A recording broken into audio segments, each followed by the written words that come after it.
next guest, we got Felix here, the Bitcoin traveler. Let's go for Felix. We'll do like 5 minutes with Felix, then we'll do your thing. Just go speak now. Okay.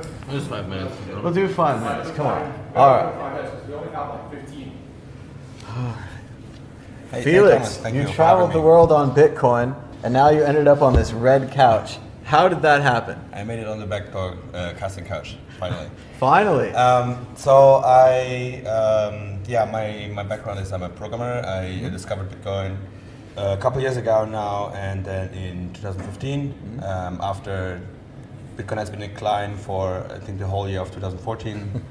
After the fall, yes. After the fall, everybody was telling me Bitcoin is dead, nobody uses Bitcoin, it's a failed experiment. Sure. But I knew that wasn't true because I was using it at least like once a week in Berlin for paying my burgers at room 77. Yeah. You've been there? Not yet. I tried. I was around the corner at Fabelhoft. Oh, cool. Okay. It was closed on Monday. Oh, you went with Anna, no? Yeah, yeah. Cool. It's great. Yeah, there's a couple bars and restaurants in Berlin that take Bitcoin now. So I was using it, and I thought like if this wants to be like a global currency, it should be possible to like a global traveling, right? So maybe make this whole digital nomad thing a real thing without relying on banks, credit cards, or anything. So So you traveled the world spending only Bitcoin. Where did you go? The original idea was 365 days from Berlin to Berlin. Wow. And 21 countries. Okay. For obvious reasons, 21. Eventually, I was a little bit slower.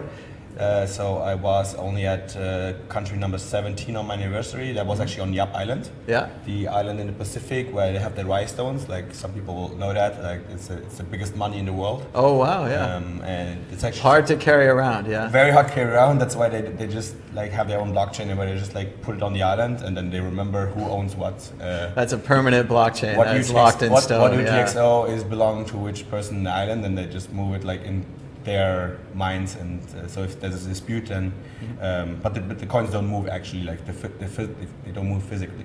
So you made it around the world. You managed to spend only Bitcoin, yes, following several rules. What are you working on now? What's coming next for Felix, the Bitcoin traveler? Yes, I'm right now in Hong Kong. I came all the way here from Hong Kong just to this conference. That's a haul. I love this that's conference, a haul, man.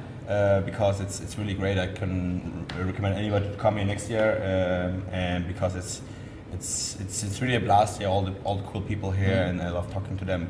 The talks are great, and also talking on at the party with all the people is really amazing. I'm working on also did a lightning talk on something called dormant coins. It's just a hobby project where I'm analyzing the UTXO set and look at like how active are coins being used, and like so they're dormant. Let's say if you use a Bitcoin, if you transfer Bitcoin to a paper wallet and you don't use it for like 3 years, I consider that a dormant coin. So because it's not moving on the blockchain, it still exists, but it's not moving. Right. And I'm doing analysis on different blockchains and how active these coins are used, because you can easily fake traffic or create fake transactions as much as you want. Sure. So it doesn't mean anything. Like Bcash created like 8 megabyte blocks for a couple. It's the same money moving in and out. It's the same money moving in and out. So finding better metrics to measure actual usage of blockchains, like on-chain transactions, that's what I've been working on. But it's just a hobby project. Nobody pays me for it. Where can people learn more about that and your travels? I think you can follow me on Twitter if you like, at Felix Weis, and I have a GitHub repo where I sometimes publish open source stuff. All these scripts where I generate these statistics, they will all be open source hopefully when I finish this, hopefully before the end of the year, and hopefully we'll write a blog post about it. All right, well, thanks so much, Felix, for being on the show. Take care. Sorry we had to be so quick. Our next guest has to speak before she goes on stage.